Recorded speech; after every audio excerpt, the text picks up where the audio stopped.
కేంద్రంలో పేదల ప్రభుత్వం తెస్తాం. కొంతమంది ధనికుల కోసమే మోదీ పనిచేస్తున్నారు. రాహుల్. కాంగ్రెస్ పవర్ లోకి వస్తే దేశమంతా కులగణన, రిజర్వేషన్ల పెంపు, రైతులందరికీ రుణమాఫీ, పేదింటి మహిళలకు ఏటా ₹1,00,000, నిరుద్యోగులకు ఏడాది పాటు ఉద్యోగ శిక్షణ, ₹1,00,000 సాయం. రాజ్యాంగాన్ని ధ్వంసం చేసేందుకు బీజేపీ ఆర్ఎస్ఎస్ ప్లాన్ చేస్తా ఉంది. ధనికులకు 16 లక్షల కోట్లు మాఫీ చేసిన మోడీ పేదలకు ఎందుకు రుణమాఫీ చేయలే? రిజర్వేషన్లను ఎత్తేసేందుకు బీజేపీ కుట్ర. ఎస్సీ, ఎస్టీ, బీసీలు అప్రమత్తంగా ఉండాలని సూచన. నిర్మల్ గద్వాల జిల్లా ఎర్రవల్లి చౌరస్తాలో జనజాతరలో సభలో ఆయన ప్రసంగించారు. ఇక్కడ కేంద్రంలో పేదల ప్రభుత్వం తెస్తామని చెప్పి రాహుల్ గాంధీ గారు చెప్తుండే. ఇక్కడ ఏంది, ధనికులకంటే ఈడొక కొత్త పంచాయతీ ఏం జరిగిందంటే, ఈ ధనికులు ఎవరు? అదాని, అంబానీ, ఆ తర్వాత ఇతర కంపెనీలు ఉన్నాయి కదా, పెద్ద పెద్ద కార్పొరేట్ కంపెనీలు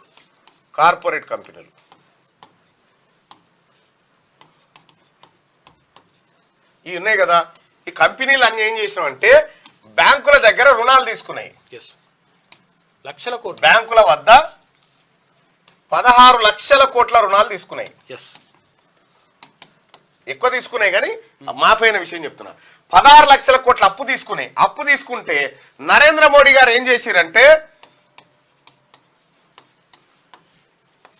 ప్రధానిగా పిఎం ఆయన ఏం చేసిందంటే, మీరు పేదవాళ్ళు, మీరు మీ కంపెనీల మీద ఉన్నటువంటి అప్పులన్నీ నేను మాఫీ చేస్తున్నా అని ప్రజలు కట్టిన పైసలు ఉన్నాయి కదా, మనమందరం కట్టే పన్నుల నుండి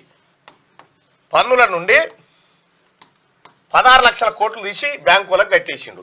ఈ మీరు నిమ్మలంగా బతుకురు బిడ్డ, మీరు పేదోళ్ళని అదాని, అంబానీ కార్పొరేట్ కంపెనీలకు 16 లక్షల కోట్ల రూపాయలు మాఫీ చేసిండు.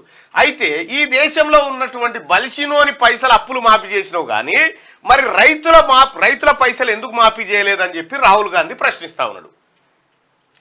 ఇగో ఇది దీని వ్యవహారం. ధనికులకు 16 లక్షల కోట్లు మాఫీ చేసిన మోడీ పేదలకు ఎందుకు రుణమాఫీ చేయలేదు అని అడుగుతా ఉన్నాడు.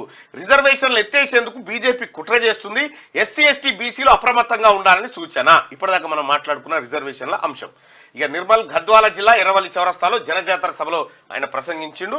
మోదీ సర్కార్ కేవలం ధనికుల కోసమే పనిచేస్తున్నదని, పేదలను పట్టించుకోవడం లేదని కాంగ్రెస్ అగ్రనేత రాహుల్ గాంధీ మండిపడ్డారు.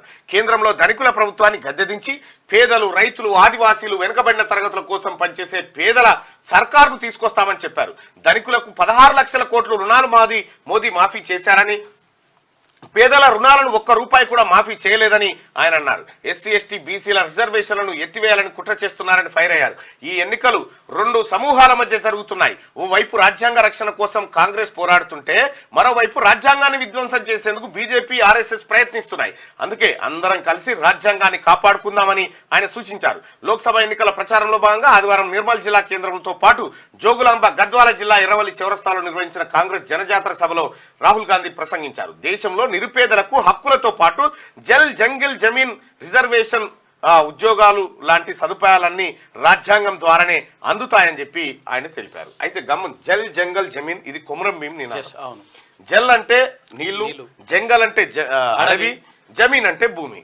ఈ మూడిటిపైన హక్కులు కావాలని చెప్పి ఆదివాసీ ఎవరు కొమరం భీం పోరాటం నుంచి భూమి కోసం, భుక్తి కోసం, బానిస బతుకుల విముక్తి కోసం అనేటువంటి మాట.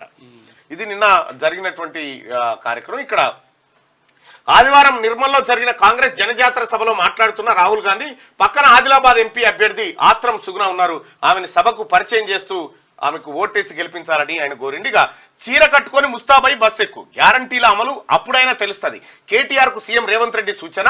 జోగులాంబ సాక్షిగా ఈ నెల 9 లోపు రైతు భరోసా, ఆగస్టు 15 లోపు 2 లక్షల రుణమాఫీ చేస్తాం.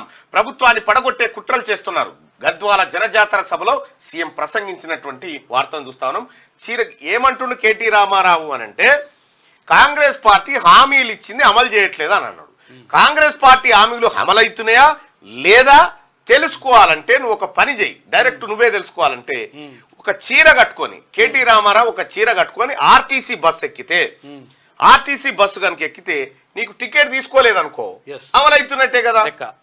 మహిళలకు ఉచిత ప్రయాణ స్కీమ్ ఉంది కాబట్టి నిన్ను మహిళ అన్ని టికెట్ తీసుకోరు, 0 టికెట్ ఇస్తారు అని చెప్పి రేవంత్ రెడ్డి. ఒకవేళ టికెట్ తీసుకుంటే మా అమలు అయితే లేనట్టు లెక్క, కానీ టికెట్ తీసుకోవాలని చెప్తున్నాడు ఆయన.